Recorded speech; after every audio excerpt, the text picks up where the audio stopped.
агай. Кездешүүгө, маек курууга уруксат бергениңиз үчүн ыраазычылык билдиребиз. Жүрүңүз.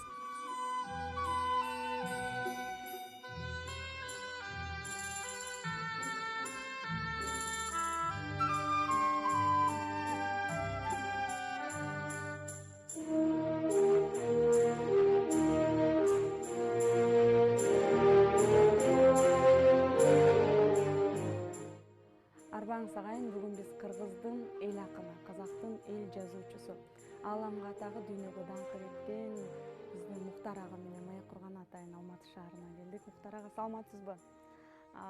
Кичине ооруканага жатып калыптырсыз. Жакшыбы ден соолугуңуз? Билесиз, жакында Айтматовдун 90 жылдыгы. Сиз бул Айтматовду сизден бир жакын, сизден бир жакшы билген киши жоктой. Кандай болуп Айтматов менен бир башында таанышып, табышып калдыңыз? 1968 жылы Мәскеуде жас жазушылардын бүкүлодактык жыйыны болду. Сол жыйында Шыңгыс Айтматов мени Жолон Мамытов тааныстырды. Жолон Мамытов менин досум эди. Сол таанышкандан баштап биздин арамыз ажыраган жок. Кейинен экөөбүз бирлешип Куз басындагы аңчынын зары, гасыр айрыгындагы сырласуу деген китеп жаздык. Бул китеп қазір дүние жүзүнүн барлык басты тилдерине которулган. Ал сонукөйүн сол экөөбүз бирлешип Сократты эскерүү түнү деген драма жаздык. Бул 12 мемлекеттин сахнасында коюлду. Ал енді Айтматов экөөбүз тоонун ишки боундай болдук, бири-биримизге жакын дос болдук. Айтматов менен 14 жаш үлкөн болду. Ошону айтам, 15 жашка жакын сизден үлкөн, бирок кандай болуп достоштуңуз? Биз сана биигинде жолуктук. Руханий сана биигинде жолуктук. Ал енді бул нагыз достуктун өзү махабаттан жогору. Одан кем эмес. Махабаттан кем эмес, нагыз махабат. Ал журттун барлыгы махабатты дурус түшүнбөйт. Үйлөнүп жер бетинде 7,5 миллиард адам бар. Сонун барлыгы бири-бири менен тагдыр коса береді. Сонун баары махабат деп ойлойт. Жок, ол бос әңгіме. Махабат дегенimiz илүүдө бир гана адамдын жолугуу, сана биигинде жолугуу. Махабат дегенimiz мүлде баска дүнүйө.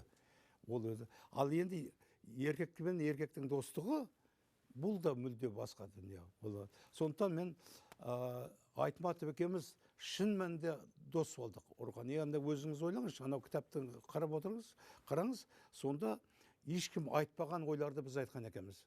Міне сондықтан Айтматов пен мен руханий сана биигинде жолуккан адаммын.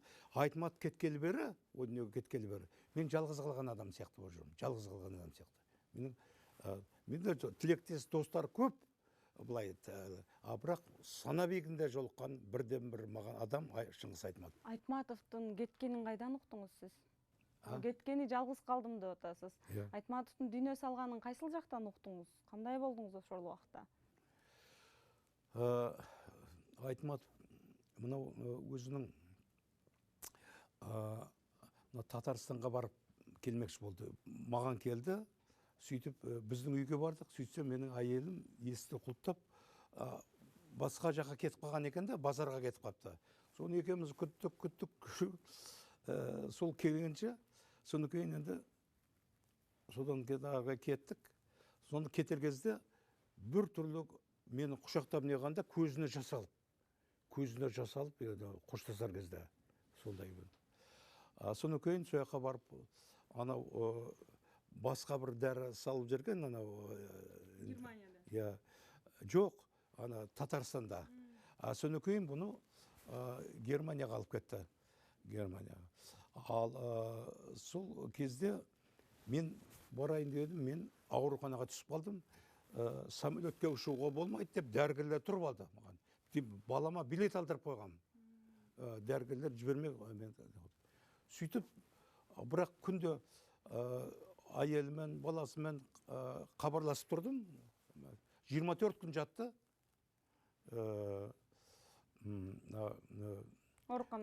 Германияда 24 күн жатты. Бірақ сол келген кезде бұндай бір жағдай болды. Бір Құдайдың бір сездіретін шығар. Менің Құдер Біләл деген менің орынбасарым бар. Сол келді. Соны кейін балам, келінім келді. Соларды қарсы алып, ана ауруханада жатырмын ғой енді. Отыра беріп едім, отырғанда сынып кетті. Кровать сынып кетті. Оймай, бұнысы қалай? Ол күнде бұлай да жатып жатқан кровать сынып кетті бірден. Бір бәле болды ғой деп ойладым. Соны артынша телефон салды, ояқтан Айтмат қаза болды. Міне осындай. Сондықтан енді Айтмат екеуміздің арамызда мүлде бір басқаша байланыс болды. Басқаша бар. Бұл ақырқы ошонда сіздің жолығышуыңыз, жана сіздің аялыңыз үйгө култап кеткен күн болуп атабы? Акыркы жолу ошондо көрдүңүз да? Иә. Эмнелерди сүйлөштүңүздөр акыркы жолу? Эмнелерди сүйлөштүңүздөр эле? Енді ол арада сояққа баратынын, мынау көп әңгімелер болды ғой, енді екеуміз енді ылғи. Мынау күнде олмаған телефон соғады, 2 күнде бір сөлден. Мен оған телефон соғам. Сөйтіп, сондай байланыс болды да, 2 күн, 3 күн хабарласпай қалсақ, біртіңі жоғалтып алғандай сезетінбіз. Бірде мынандай жағдай болды. Мен инфаркт болып, 2-ші инфаркт болдым. Соны енді мен тіптен мені өліп қалды деп ойлапты. Мен есімнен танып қалдым. Сөйтіп, ауруханаға алып барды, сонда бір жөнді дәрігер бар екен. Бір уақытта бәрі ойлаған екен, бәрі мен өліп қалды деп. Бітті енді. Сол көзде қайтадан тіріліп қалыппын мен. Есімге. Сол көзде көзімді ашып жатсам, түнгі сағат 12-де, онда Брюссельде 4 сондай уақыт сағат. Күндізгі? Айтмат телефон соғады. Қоймай, мен ұйықтамай тұрым, бір түрлі саған телефон соққым кеп тұрды. Ояқта 4-төрде сағат түнгі 4. Ойбай, мен командировкаға, Однеге командировка кетіп барып қайттым, дедім. Сөйтіп, ойпырмағай Құдайдың сездіргенін қарашы деп сөйді. Соны кейін маған... Bir жан, bir тан болып кеткен сияқтысыз. Сонда енді бір ертесіне енді мені емдетуге, о кезде жүрекпен емдейтін Қазақстанда ешқандай аурухана жоқтығын. Тек шетелге барып емдеуге. Сол кезде Қазақстандағы менің бір қарсыластарым тапсырма беріпті өздерінше, сөйтіп мені емдетуге ақша табамай, маған қарсы 13 ғылым докторын, медицина ғылым докторын қол қойдырыпты. Шақанты самолетке отырғызуға болмайды, апаруға болмайды шақанды деп. Содан сондай жағдайда болғанда Айтмат тағы да телефон шалып қалды. Ойбай, мыналар мені жібермейін деп жатыр. 13 ғылым докторы қол қойдырыпты. Олар сонда сені сөрде өлсін дегені ме? Қалай болады? Сөйтіп бұл Түркияның премьер-министріне телефон ашыпты. Содан кейін премьер-министр өзінің арнайы самолетпенен жіберіпті. Сол кезде Демирелдің дәрігері болған, содан кейін Гейдар Алиевтің жүрек дәрігері адамды жіберіпті маған. Сөйтіп бұлар келіп мені алып кетеміз деді. Сөйтсем анау жаңа қағазды көрсетеді бұлар. 13 адам қол қойған. Содан кейін мен айттым, мен осы жерде өле беруім керек, өлетін мен ғой. Қалай, сендердің қандай шаруаларың бар? Мен білемін, өлсем мен өлемін, онда не шаруаларың бар? Сөйтіп самолетпен алып барды, сөйтіп сол жерден жүрегіме не жасап, сөйтіп мен аман қалдым. Осындай жағдайлар болды. Сондықтан енді соның бәрін ұйымдастырған Айтмат. Эми бул сиз бир топ китептерди дагы чогуу жаздыңыздар. Бул китепти дагы окуп отурсаңыз, сиз бул Айтматовдун сизден жашыра турган сыры жок сыяктуу.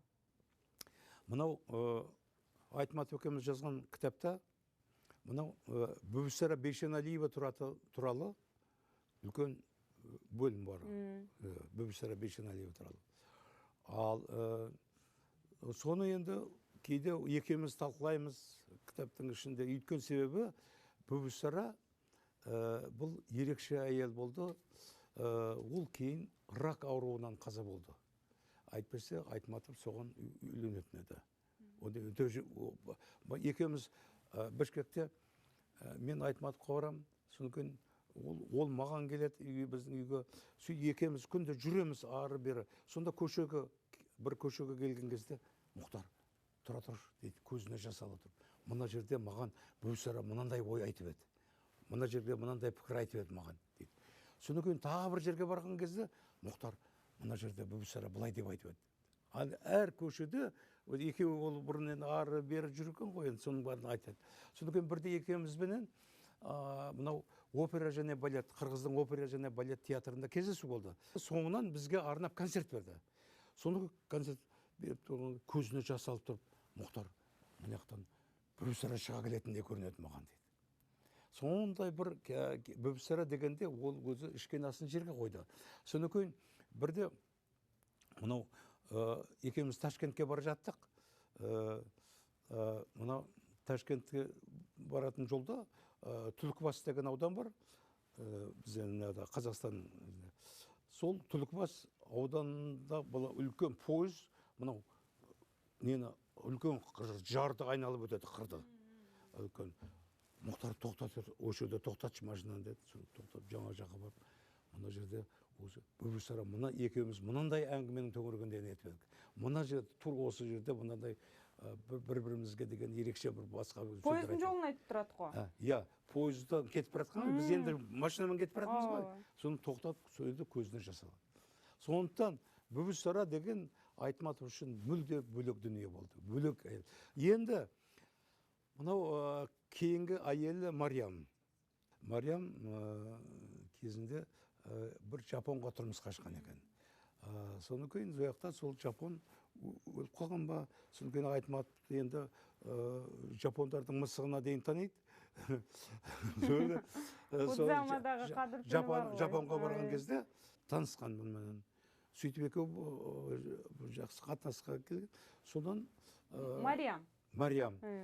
Соны кейін бұл Мариям бұнандай, мен сізден екі қабат қалдым деп айтады. Онысы өтірік. Кейін қыз болды, соны кейін бала болды, кейін болды.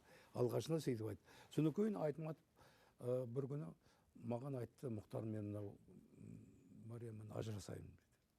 Соны кейін мен тоқтаттым. Олай етпеңіз. Себебі ол кезде Бауыржан Момышұлы әйелімен ажырасып еді. Бұны Совет одағында Правда, Известия газеттері үлкен мақалалар берді. Ана газетте, мына газетте мақала берді. Ал енді Айтматовты бүкіл Совет одағы таниды.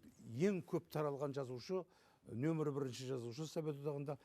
Бүкіл газеттер шулайтын болғаннан кейін мен тоқтатқам. Мұхтар аға, бұл Айтматовтың өзінде айтқаны бар, менің бұл жашауымдағы екі Мұхтар дейді.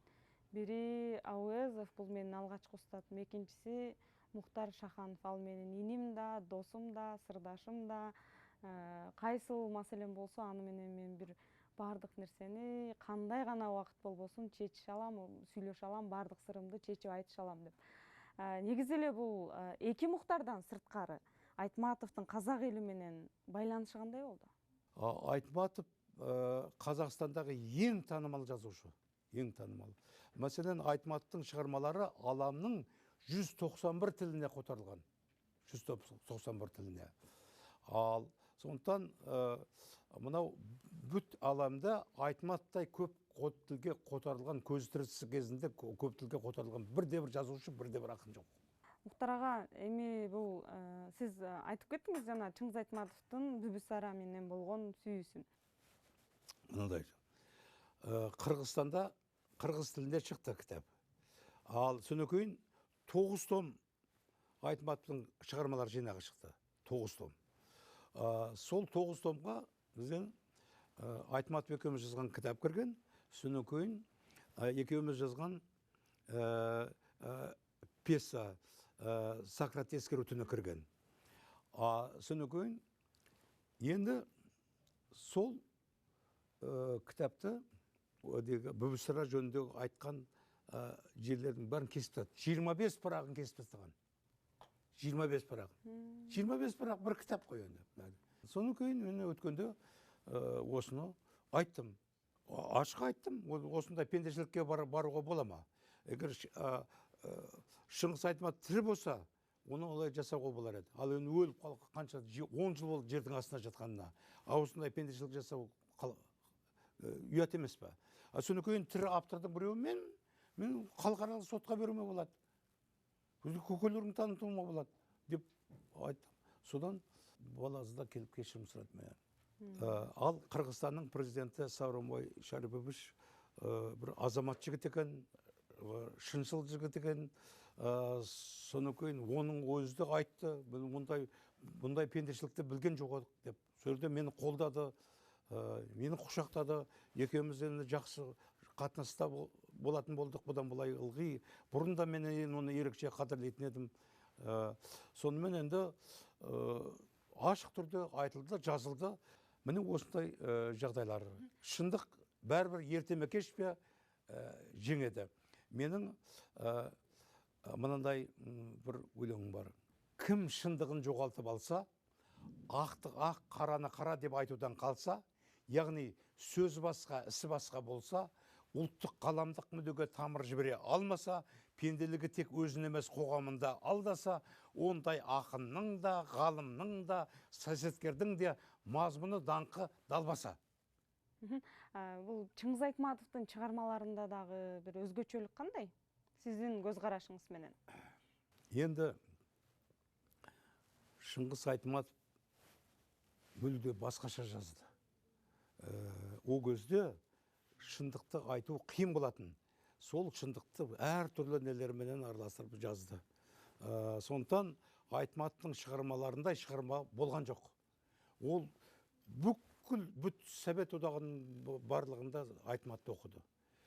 Бізде ең көп таралған жазушы, ең көп оқылған жазушы Шыңғыс Айтматов, Қазақстанның өзінде. Сондықтан барлық жерде солай. Негізі сіз 10 жылға жақын бізде елші болып тұрдыңыз. Қырғыздардың да табиатын білесіз. Қырғыз 10 жылдың ішінде бір елді бағы білген болады. Анын үстіне біз мына боордош элбиз, окшош элбиз дегендей. Анан бұл Шыңғыс Айтматов ошол кездерде бийликтерде болобу, же болбосо жазуучулардын арасында болобу, кимдерге жакын болду, кимдерди мындай жан дили менен жакшы көрдү? Енді ол сіздерде де Айтматовқа қарсы шыққан адамдар көп. Әр түрлі жағдайдан барлығы. Олармен де кезінде айқайластық, жазыстық. Енді өзі солай ғой қазіргі ел кезеңде. Мынау қазіргі Қазақстандағы мәселен ең нашар адам, нашар ақын менмін. Ең нашар ақын. Себебі менің нашарлығым, мен шындықты айтып қоятын. Қазір кезеңде биліктегі адамдардың туфлин жылаған адамдар, тыжылар, бірінші орында. Ең құрмет биігінде солар. Сондықтан енді бұл мына сіздердің Қырғызстанда басқаша қазір атмосфера, ауа райы басқаша. Содан кейін енді шыншыл жақсы президенттеріңіз бар. Сондықтан сол шындық биігінен көрінек әрқашанда осы тыңдаушылардың да жұлдызы сол шындық биігінен жарқырасын. Менің тілегім осы. Сіздің бір бұл бағы аңшының әңгімесінде сіздер экөөңүздөрдүн бұл Шыңғыс Айтматовтың шекер айылына барганын жазасыз. Bir өзгөчө ошол жанында жүргөн кездерде айылына барганда кандай эле? Өзүнүн айылын кандай көрчү? Эми бул киши айтса аалам алаканында турду го бул кишинин. Ааламдын кайсыл бурчуна кайсыл кезде кааласа кете берет. Өзүнүн айылына барганда кандай болчу эле бул киши? Екеуміз көп жерлерді арладық, мені бірге алып жүрді. Анау өзеннің жағасында бардық. Содан кейін бір уақытта анау бір таудың басында бір бұлт көрінді. Содан кейін қазір қатты жаңбыр жауады деді Айтматов. Қазір қатты, ойбай тезірек кетуіміз керек. Ой, басқа күн ашық қой. Қазір тауының астында біраз уақыттан кейін тоғып кеп астында қалдық. Соның бәрін біледі. табиғатына дейін бар. Сондықтан енді ол жерде де жақсы кездесулер болды. Менің кітабымда бар, ол әртүрлі қызықты оқиғалар бар. Қырғызстанда Етжемес Ешімов деген кісі болған. Ол өзі сол кезде біреу қонаққа шақырса, бастық міндетті түрде қойын сойып береді, сөйтіп қонақ етеді. Солай барлығы қой сойып шақыра бергеннен кейін, ол мен ет жемеймін деп хабарландырып берді. Сонан жаңағы өз бірақ үйге барғанда жасырын жеп алады екен. Соның барлығы ананы сол сөзінен кейін барлығы Етжемес Ешімов деп атап кеткен. Сол Етжемес Ешімовтың балалары үлкен бизнесмендер екен. Сөнекейін бір керемет үй салдырған. Ондай үйді мен еш жерде көрген жоқпын. Жаңағы үйдің қасына 5 тонналық, 10 тонналық үлкен тастарды әкеліп қалап қойғанда, үстінен су ағызып қойған, үлкен бау бар қасында. Сонда анау таудың ішінде жүргендей әсер аласыз. Кезінде ЮНЕСКО-ның бас директоры Федерико Майор келген кезде сол жерге Асқар Ақаев сол жерге барып қонақ етті оны. Бізді де шақырды Айтматов екеумізді. Содан кейін енді соның балалары бір күні Айтматов екеумізді қонаққа шақырды. Мен ауырып жатыр едім үйде. Маған дәрігерлер айтты, ешқандай бүгін тамақ жемеңіз, соны кешке тағы неге саламыз деді. Содан кейін бардым, барып едім. Соны енді Айтматов екеумізді президиумға отырғызып қойды. Менің әйелім бар қасында. Бір уақытта Айтматов айтты, бізді Қырғызда Етжемес Ешімов деген жарымес адам болған екен, деді. Жарымес, сол өзі ет жемейді десе, жемей қоя салады екенсің. Сен неге ет жемей отырсың? Сен ет жемес Ешімов болайын дедің бе? Деді маған. Сөйтіп мен саннан шымшып алдым, Айтматов. Сөйтіп едім, ой, не болды? Ой, мынау ет жемес Ешімовтың балалары өзі шақырып отырған. Әңгіме айта алды? Иә, оны кейін қып-қызыл болып кетті. Ойбай, енді кеттім. Содан кейін мен енді бұлай етейік дедім. Жаңағы мынау әр адамның өзінің құрдастары бар. Соның Етжемес Ешімовтің құрдастарының әзілдеп шығарып жүргені ғой. Бұл енді соны мына кісі солардан естігені ғой. Сондықтан осы тосты сол Етжемес Ешімовтің балаларының денсаулығы үшін көтерейік деп сөйтіп жұрттың барлығы келіп бізбен соғыстырды. Сонда қайтар кезде ойбай, жаңағылардан құтқарып қалды ғой мені деп ырза болды Айтматов. Бірде Түркияның президенті Сүлейман Демирел келіп Айтматов екеумізбен жолықты. Сол әңгімелесіп отырдық. Содан кейін енді Айтматов бұрын Қазақстанның малдәрігерлік техникумында оқыған. Содан кейін мен де кезінде қой баққанмын, мал баққанмын әртүрлі деңгейде. Содан кейін трактор айдағанмын. Осы жағынан біз ауыл шаруашылығы болған екен, біз сондай жақын адамбыз, ұрықтаспыз деп аяңдады. Содан кейін айттым, Айтматовтағы есектің оқуын оқыған дедім. Президентке айтып отырсыз ба? Иә, президентке айттым. Қалай оқыдың? Содан мынандай жағдай болған. Айтматов жаңа малдәрігерлік техникумда оқып жүрген кезде бұны малдәрігерлік техникумында барлық малдарды оқытады екен де, бірақ есекке келіп тірелген кезде есек болмай қалған. Есек болмай қалған. Енді соны кейін бұларды базарға алып барады. Базарда бір есек байлау тұр екен, сол есекке алып келеді. Ал Айтматов баста есек қандай қасиеті бар. Содан кейін бұл есектің құлағы ұзын болады. Содан кейін бұл осылай есектер мынандай мемлекеттерде бар деп есектің оқиғасын айта бастайды. Сөйтсе жаңағы қасында есектің екесі бұлай көзін қарап. Сөйтсе Айтматта тани кетеді. Бұның нағашысының ауылындағы бір адам екен, көршісі екен. Содан кейін енді ол ауылға барады да, ойбай сендер Айтмат Шыңғыс оқып жатыр деп, ол есектің оқуын оқып жүр екен ғой. Жаңа менің есегімді көріп тұрып, соның барын тарихын барлығын, есектің нелерін барын айтып берді. Деп, содан бүкіл елге таратады ғой жаңағыдан. Бұл ауылға барғанда, бұның нелері, нағашылары ойбай сені есектің оқуын бүкіл ел шулап жүр ғой деп. Сөйтіп, сондай бір қызықты оқиғалар болды. Президент қандай қаулы алды аны? Сіз аны... Иә, содан кейін әзілдеп айттық қой енді барлығын. Сондай кезеңдер болды. Мұхтар аға, бізге атайын уақытыңызды бөліп, ауырып жатқаныңызға қарабай, өзгөчө ушинтип маек кылып бергениңиз үчүн ыраазычылык билдиребиз. Аман болуңуз ага. Кыргызда жакшы сөз бар, атам өтсө дагы атамды көргөнүмчө өтпөсүн дейт. Атабызды сизден сурап билип туралы. Рахмат.